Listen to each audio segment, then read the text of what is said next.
In the world of medicine, where every decision can change lives, your peace of mind is crucial. This is where Pattern steps in. Imagine insurance made simple, fast, and personalized, just for you.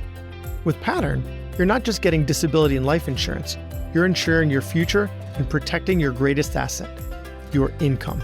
In the past 10 years, Pattern has transformed the way over 20,000 doctors secure their financial well-being. Discover the simplicity of securing your future at patternlife.com or click the link in the description. We've done a few episodes on being a medical expert witness, and I still haven't gotten my first case. Let's find out what I'm doing wrong and what I can do better to get that first case. Hey, this is Brad Block, host of The Physician's Guide to Doctoring. This is a personal and professional development podcast for physicians where we have experts on the show that try to teach us everything we should have been learning while we were memorizing Krebs cycle. Welcome back to the podcast. We have a returning guest today. It's Dr. J. Jordan Romano, who completed his internal medicine residency in internal medicine at Dartmouth before joining MGH in 2011, and that's where he's been ever since, where he's a hospitalist and an internist. But that's not what we're going to be talking about today. We're going to be talking about medical expert witness work because for almost that amount of time, he's been in the medical malpractice expert witness space. He's been there for almost 10 years, and he's turned that experience into coaching. And you can find him at medicalexpertwitness.com, where he's privately coached others and continues to coach on starting, growing, and thriving in the medical expert witness space. And so, Dr. Romano, thanks for coming back on the show. Thanks for having me, Brad.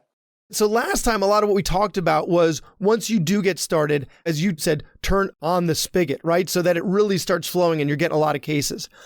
A lot of times people struggle with getting that first case. And actually, I was going through a Facebook group where people exchange this information and someone asked, like, how do you get your first case? And a lot of the answers were, well, someone reached out to me on LinkedIn, or someone gave me the case, or it was my kid's soccer team's coach, right? It's like all these personal connections. Fine, you can put it up on LinkedIn that this is what you do, that this is what you're interested in. But if the spigot is still dry and you're not getting any work, where do you start? Yeah, it's a great question. And it's a common scenario that people run into. Things can happen slowly where you just wait for individuals to find you, but that's the biggest issue. Most people don't know you're doing it. And so what you need to ask yourself is, how do you want the world or the medical legal world to know that you exist? As we talked about before, you could do paid ads. You could do, so basically there's one-to-one contact and one-to-many contact. A lot of people can create content. Not many people do that, but you could create the content that's one-to-many. You could do an ad. There are lots of services that allow you for a fee to place an ad, whether it's in print or online. I do some of that. Again, that's one-to-many. And there are some ways of doing it where it's one-to-one. So that would just be reaching out to folks. I sent you emails. Occasionally, I'll just send out emails to all the lawyers that I've worked with. But if you're new, you have to figure out, how do you want to reach individuals? These online forums are not a bad place to start. There are hundreds, if not thousands, of individuals there. And I would just introduce yourself. Start looking people up. Look them up on LinkedIn. Write them messages. I'm available. Who's the them, right? Are the them like malpractice attorneys in your area? Like, are the them, like, who's the them? That's a good point. So you can you can go to experts, right? Because they're individuals like myself who are so busy that I actually pass out cases. And there are individuals who will reach me and say, I may need an ENT doctor. Well, I know you now, and I'll be able to speak to you and pass on cases to you. So you can reach out to experts that you've introduced yourself to and learned from. So there's a secondary gain there, not only the cases, but you're actually going to learn from those individuals. The other piece would be reaching those lawyers. You can try LinkedIn.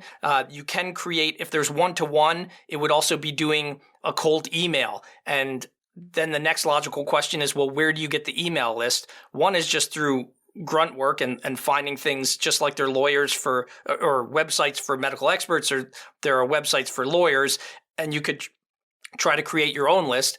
You can buy a list or pay for a service to do it for you. It's a bit of a spectrum. So basically, how out there do you want to be? And then how much of this work do you want to do yourself? And there's a gradation of all of those. You can hire somebody to do all of this for you. You can place ads yourself. And there are a lot of folks who want to do this work, but don't want to have too much of a public face for it, whether there's an academic constraint for that or just a personal preference where they don't want to be too out there. And I would say that perhaps contacting lawyers one-to-one and sending those emails, whether you're buying a list, whether you're creating that list yourself, I think that that's something you have to determine. So first is, how out there do you want to be? And then do you want to, so that would be ads or creating content. And then how much of this do you want to do yourself? And that's you doing the networking versus paying somebody to help you come up with a plan and navigate that space. And so that's, generally speaking, the choices that you have. So let's say it's someone who's trying to do it on their own, at least at the beginning, right? They want to at least try on their own before they realize maybe that's not the way to go for them. And so you want to identify where the medical malpractice specific attorneys are, because you can look up personal injury attorneys and there's a ton of them. But a lot of them are looking for maybe, and we're going to get to this, IME work, right? Like they're looking for you, their back pain, can you validate it? They hit their head, now they're dizzy, can you validate it, right? But they're not specific to med mal. And so how do you distinguish one from the other, like who you should be reaching out to?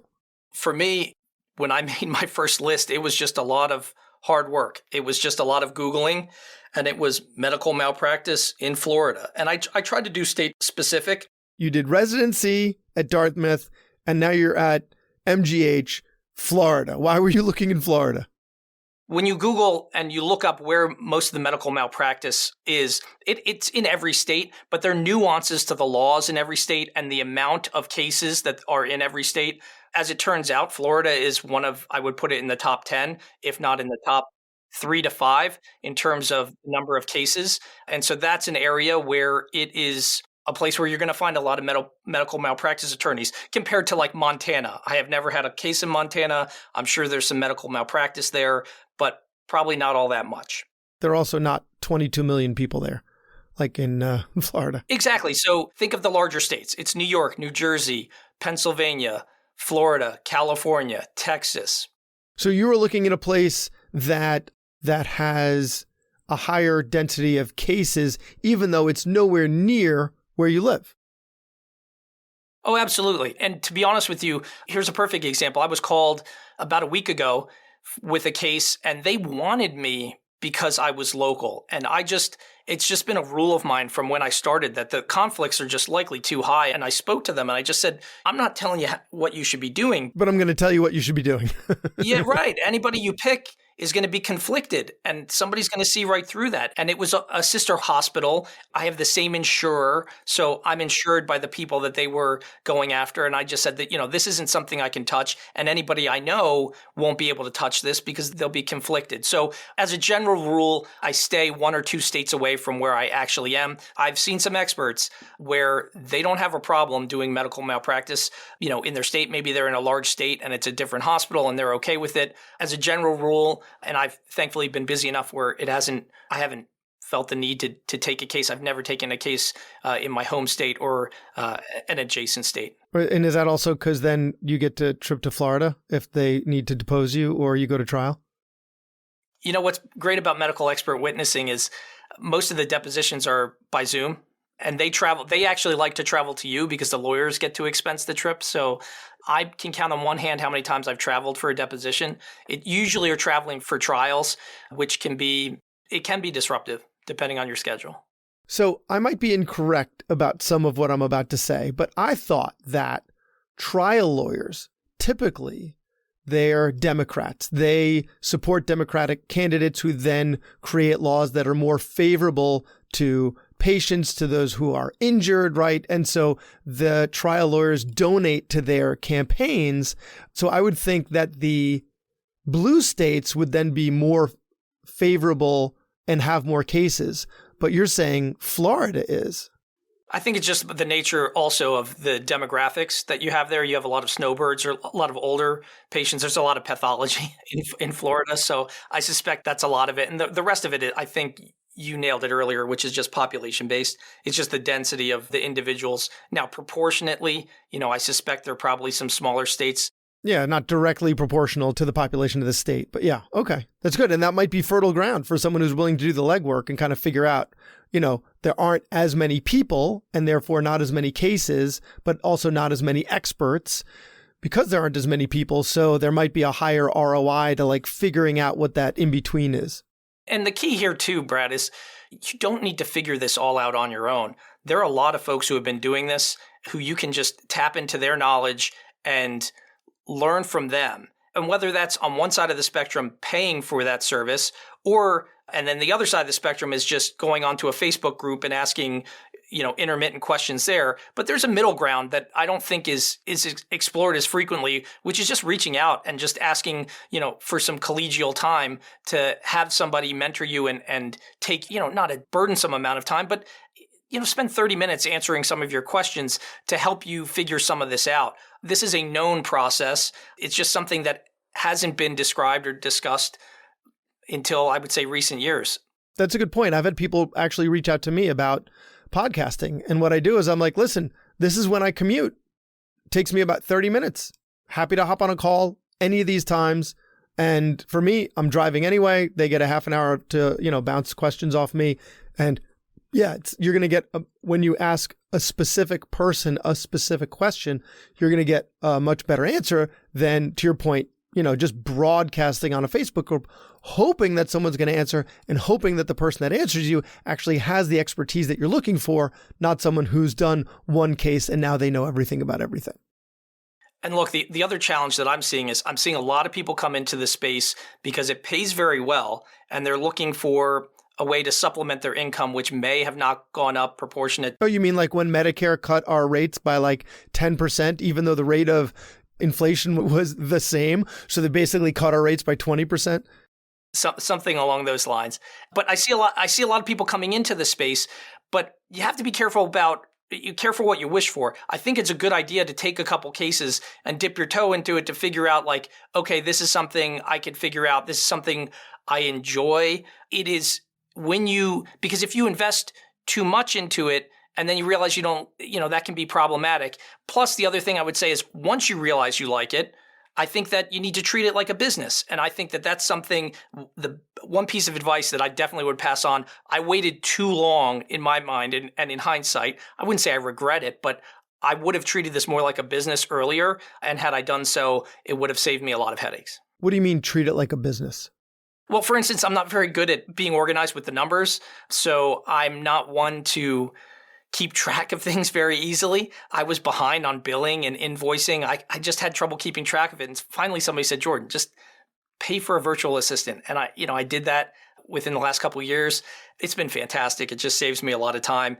It just comes down to, a friend of mine said, do you like cutting your lawn? And I said, yeah, I like gardening. He said, okay, but I don't. And so I will pay somebody to cut my lawn. And that to me is like, I don't care about the $60 or $100 or how much it is. And the same goes for things like grocery shopping. Some people, it's their stress relief. They enjoy grocery shopping. Other people hit a couple buttons, the food arrives, and that's their way of leveraging their money to buy back some of their time. And so that's really what I'm looking at. To be successful if you really want to grow a medical expert witness practice, you need to start treating it like a serious business. And a serious business is one also where you're not an army of one. I think a lot of this work is done by yourself. Too many folks are just not really engaging with others in this space. And I think that there's a small group of us who communicate quite regularly with one another about taking this space and our skills to the next level. And if you're just there, doing reviews and doing depositions and you don't have somebody reviewing your work and you're not looking at how to level up your business and be more efficient in your business, I think you're missing out and probably making your life a little bit more challenging than it needs to be. Yeah, that makes sense. And actually, there was something that we talked about before the show. One question that ends up coming up in these Facebook groups is like, hey, I'm not getting paid by attorneys. What should I do about that? And you had said that your virtual assistant, like, just sends out bills and sends out bills and sends out bills, periodically checks back. Did you get paid for this? No? Okay, I'll send out another bill. And, every so often I'll forget to pay my landscaper or my dentist or something like that. And then I get that second bill. And it's like, oh crap, that ended up at the bottom of a bag somewhere. Okay, here it is. And I'm sure the same things happen to attorneys. And absolutely. And it allows you to focus on really, I was retained to review records, not necessarily send out bills.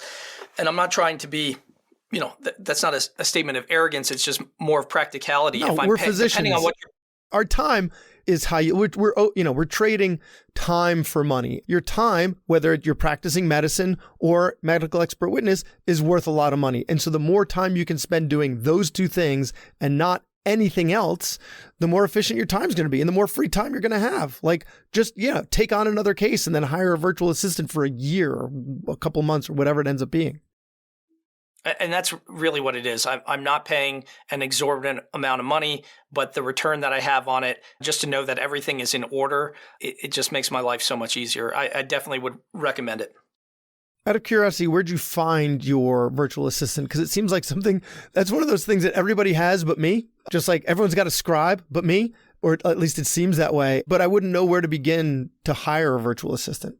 I went to Upwork.com. And I would say just a little bit on that. Generally speaking, when you're looking for virtual assistants, I would say there's probably two ways of stratifying them. If you want to pay less, you're probably going offshore. And if you're going to pay, you're definitely going to pay more if they're US based. Since I have a business and I was looking to likely scale that business, I started with a US based individual who I pay a lot more, with the idea that she would then hire people under her to do other tasks as my business grows, which is the way we've handled it. I have done other tasks and hired individuals for other sort of data projects and things of that nature, where I pay something like $5 or $6 an hour. I don't want to, this is just my experience, but sometimes you get what you pay for. So the quality may not be what you want. And I was having trouble too with the hours of operation. So individuals in the Philippines are very satisfaction friendly, and I found the interactions fantastic, but the hours of operation were challenging sometimes. So I just went with a US based individual, somebody in the middle of the country. It works great for early hours on the East Coast and later hours on the West Coast. And the cost of living still isn't. If they're in the middle of the country, like you're comparing them to Boston, right? Their cost of living is not the same. So it's still, you're saving a little bit on that. But that makes a lot of sense. Like that you're looking for someone that's close by so that you can grow your business. And that if that person needs to outsource some of their work internationally, then they can keep an eye on that quality and make sure that business model makes a lot of sense. Leading a medical practice is challenging. There can be reimbursement changes, referral slowdowns, staff turnover, or drama. There are obstacles in the way of achieving your goals, or maybe it feels like you've hit a plateau. Who can you turn to for help with the business of managing a medical practice? The Physician Growth Accelerator, a private practice partner that helps you uncover and overcome constraints in your practice. They will check your business vitals, identify the root cause of what's restricting your growth, prescribe what to do about it, and help you achieve it, just like we do with our patients. Imagine your practice, where stress is reduced, profits increase, in both patients and staff, and you are happier. They've been making that vision a reality for over a decade. Isn't it time your practice thrived? Discover how at physiciangrowthaccelerator.com. And you have to be comfortable. I mean, I don't give them everything. Some people give individuals access to bank accounts and accepting checks and this and that. I have not gone full access to personal information. I would say that there's access to some emails. There's access. There's, I would say, 50% transparency. I have not gotten to the place where they are managing everything. It takes time to build that trust. Yeah, you might get there. When I interviewed Dan Sandman, who's a lawyer in the medical expert witness space, he actually has a business, not to plug him, but we're going to do it anyway. He's a good friend of the show. So if you're looking to like have a contract written up, something like that, he's great for this stuff. And when he was on the show, he talked about a lot of the lists that you can end up on for free. Seek is the big one, right? You can pay for an ad there, but there are other places where you can list your name for free. Are there any lists that you're familiar with that you recommend either to pay for for that are high enough ROI or the free ones?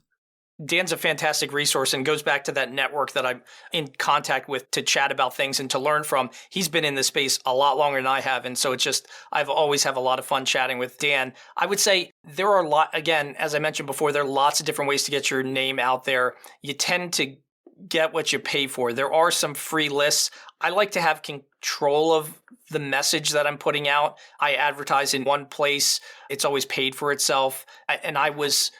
I've always been okay with paying for that visibility. Like you said, you get what you pay for. I think so. I really do. And again, the numbers we're talking about in medical expert witnessing, most people charge an initial retainer somewhere in the neighborhood of $3,000. When we're talking about the average ad that most people have, it's probably that. So the question is, are you getting one case a year? And most people, the answer is absolutely yes. Well, then you're doing that case for free, right? If you're paying $3,000 and you're getting a case, then you're doing the case for free. On face value, it would seem that way. But remember that if you're playing along, if you're just dipping your toe in it and you're not sure how long you're going to be in this, but that was part of what I was saying as treat this like a business. If you're going to be in this business, I'm in my early 40s. I could be doing this for 20 plus years. This could actually create a decent amount of revenue for myself. When you're looking, and if you assume that this lawyer that you're working for, who gives you that $3,000, knows other lawyers and may give you, say, one case a year, that one email could be worth hundreds of thousands of dollars over the course of your career. And that's the way you need to think. That's what I would tell that new individual to think about. A lot of people are there trying to collect retainers. I need more cases. And the answer is, you want to push a ball downhill and get it rolling. It takes a little time. And once it gets going, it can really get going. But you need to collect those names. You need to collect the cases. It's not necessarily, I just got one referral. You have one contact who you're now going to communicate with multiple times a year, whether they're giving you cases or not. That's at least what I would recommend. And those individuals, you could tap into their network when you do a good job. That one case, I would argue, is worth many, many multiples, not even over 10 years or 20 years. Make it more realistic. In 1 year, that one case could give you 5 or 6 just based on tapping into that individual's network. Got it. And then how to build on that once the ball starts getting rolling, I would refer all the listeners back to our previous interview, because that's really where we went into great detail about, how once the ball gets rolling, how to get it to continue doing so and continue to build. So you said you're on a list. Which one is that? Well, I pay. I have a paid ad. Where? On Seek.com. On Seek. Okay. Got it. I pay for one of the highest ads there. So when you scroll down, my ad follows you down the screen as you scroll down and look at everybody. It's not inexpensive, but it pays for itself and then some. So I've always been pleased with their service. I've been pleased with advertising there. But here's the other thing, which I'll tell the listeners, it's not the end-all be-all that you advertise. And I'm not saying anything against advertising, but out of the new attorneys that I speak to, and I still speak to, there's a lot of malpractice attorneys out there. And I'm still every month speaking to some that are new. I've never heard of them. Maybe they know another attorney that I've worked with. A lot of them still haven't heard of Seek. As big as that company is, as popular as they are, I can have big firms. Well, if you think about it, there are new attorneys coming online every year. There are attorneys that are retiring. There are attorneys who have maybe had their go-to ENT specialist, and they didn't need to use any of these services for 10 or 15 years. And so they just forgot about it. And so it is not the end-all be-all that you advertise. However, I would say it's probably a quarter to a third of attorneys use services like that. And if you're looking for something that's not going to require a lot of your time, right? As you said, you did a lot of work, like looking for people in this med mal space of personal injury, like slogging it out to contact people individually, or what we said earlier, reaching out to try to network, to have good long conversations and create stronger bonds with people in this space. All you're doing is you're paying for an ad. So your time is zero for something like that. So I think that's a very reasonable option. By the way, neither of us are being paid by Seek. I did advertise with them for a year, And I only got like a couple of cases, all of which were IMEs. So, my experience was not the same, but I also didn't have the gigantic ad that follows you wherever you go. I just went with the cheapest one. So there's something to, like you said, you get what you pay for. And time matters, right? I had a small ad for many years, and I probably waited 6 years before that opportunity to take that higher profile ad came up. So for a long time, I was getting kind of onesie twosies type of cases from Seek. But again, it's what do you do with the contacts that you make? And sometimes it works out and sometimes it doesn't. But if you know you're playing a long game, I think it's a decent strategy for sure. So there are sometimes questions that come up on some of the Facebook groups that get answered, right? But we're not sure who's answering them and what their experience is. And there was one that came up that I thought was interesting, where they asked, are lawyers interested in you if you've ever been sued? Now, we've covered getting sued on the show a lot. And the statistics really say that, like, if you practice long enough, it's just going to happen. Some specialties more than others, given that those specialties have a lot of lawsuits, like there's a lot of litigation where they're going to be looking for a lot of medical expert witnesses. I can't see that excluding to someone. I can see where someone would think that. But again, I am not an expert, and yet I'm talking like I am. So what's your opinion on whether that's something that would exclude people? What I would say is, even for my ad, the lawyers, when they call me, know very little about me. There's very little information on experts. Most of the cases settle. The depositions there isn't an obvious public repository of all of these documents. They may not know that I've been sued. They could try some Google searches. There's some other websites that lawyers have access to where they can look up information. But a lot of lawyers are also busy. And so most of the time when they're engaging an expert to begin with, they don't know that history. They will ask it though. That's one of the screening questions they will ask. Has your license ever been restricted? Have you ever been excluded as an expert? Have you ever been sued yourself? Those are just screening questions they'll ask.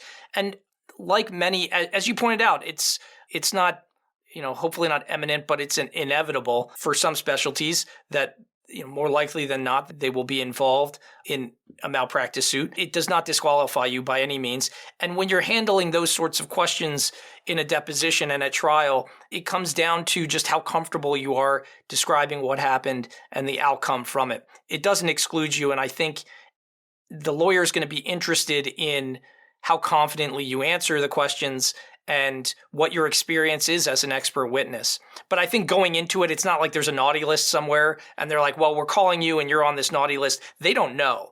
But if you've been sued, it's something you're going to be asked at deposition. More likely than not. If a decent lawyer is going to ask you that almost every time. And so if you have not offered that up to your retaining counsel, plaintiff, or defense, that's something you should offer up, but it definitely does not disqualify you. If you're cagey in answering it, if you're not comfortable in answering it, that could be problematic. Most of the lawyers, I would say, are not going to be that concerned about it. Now, if it's 5 or 6 times, you've moved states because your license has been restricted, it becomes a story that is more challenging to discuss. I think if it's just 1 or 2 times and you can tell a story around it, I think it's something that will not impede you from being successful. Great. Good news. Good news for a lot of us out there. So we have time, I think, for one more question. So I just want to give you an opportunity to kind of say something and direct the question. Has there been either some frequently asked question from your clients that you want to talk to us about now, or something that you've seen either on LinkedIn, on the Facebook groups where people are commenting or asking questions that you just want to tell us about? Yeah, I think a lot of it is there's just so many people in the space now. A lot of people are having trouble getting started and growing. And so I think our prior conversation is an important one. I think that I'm seeing a lot of people ask, a lot of what seem to be basic questions. And I don't mean to be condescending by any stretch. I think that they're intro level questions. And I really want to make sure that everybody listening that's interested in this space and working on this space really thinks about what we were saying about the gradation of working with individuals and taking this seriously like a business. I mean, there are individuals that are, on average getting paid somewhere between $500 and $700 an hour. And they're saying, oh, what's a fee schedule? I have a case. And while that's exciting, it's also... Have the fee schedule before you have the case. Exactly. And I think that there are a lot of steps there's a lot of content that's coming out that I think is important to engage with, but also recognizing that if you're going to be doing this in the long term, there's certain things that a lot of it is what we discussed today that you should just be lining up so you're prepared. They're fantastic resources. We've spoken about a number of them today. And I think that don't be shy about investing in yourself, because the money comes back when you do a decent job at this. There's a lot of malpractice cases. People just need to know that you're available, and it's totally fine to try things and know that they don't work. For the longest time, I was like, I don't want to do a VA. I would never go without a virtual assistant right now. But some people may try it and say, you know what? It doesn't work. My wife could help me, or my teenage kid could help me out. That's totally fine. This is what's worked for me. And I think that's the other thing to keep in mind when you're seeing things online. There are a lot of experts, and we all have our own opinions and our own lived experiences, and they may not be, and there's context to it, right? What you're going through and your specialty may have a different cadence to it than my career. I have a unique space. I'm a DO. I'm not an MD, and I have an Ivy League training. So that may appeal to some medical malpractice attorneys more than someone else. Whereas there's some folks who they want somebody in a small town. And I've been excluded from cases for things of that nature. They didn't want an Ivy League doctor. And so what I would say is I see a lot of people, because they're new, that seem to be lacking the confidence. And I would just say, if you enjoy it and you've done some cases and you enjoy it, seek someone to have conversations with and spend more time in the space, because you become good at what you do more of. Learn from everybody, but seek deeper conversations than perhaps what you're seeing on social media, because I don't think those platforms were necessarily created to be deep education platforms either, right? Excellent point. Excellent point. And people, like we said earlier, are willing to, hop on a quick call. It's meeting someone for coffee. That's a different story. It's a big obligation, but like quick calls are pretty easy to come by, and people are pretty warm, especially, and I've said this a lot of times on the show, people are tribal, and physicians are a tribe, right? And so we're going to have a tendency to be good to each other. And so reach out and ask a question, and you'll get a much better answer than the type of superficial stuff that ends up online. Yeah. Every time I send an email to an expert and I'm like, hey, can I chat with you about something? I have a quick question. Everybody give, 10 or 15 minutes at the bare minimum. Everybody is willing to chat. I think some individuals might be seeking cases a little bit too aggressively, but I think that at the same time, I think it's important to reach out, because you're missing out on opportunities. Like you said, you give time. I know I give time. I have 15 or 20 people that on a monthly basis, I'm chatting with. Hey, how are you? What's new? What's going on? And so I think that it's important to have a network. And I don't mean necessarily a social network. I guess that's really what I'm getting at. The social network is passive, and you want to be a little bit more active in your building of this brand and of your practice. Great point. Great point. Well, for those who want to learn more, check them out at medicalexpertwitness.com. Dr. J. Jordan Romano, thank you so much for your time. Thanks, Brad. Doctors dedicate our lives to caring for others. It's time someone took care of us. Visit patternlife.com to simplify your path to peace of mind. Patternlife.com, simplifying your insurance journey. Thanks for listening. I have a favor to ask. You listened to the episode until the end, which means you either fell asleep or you really liked the episode.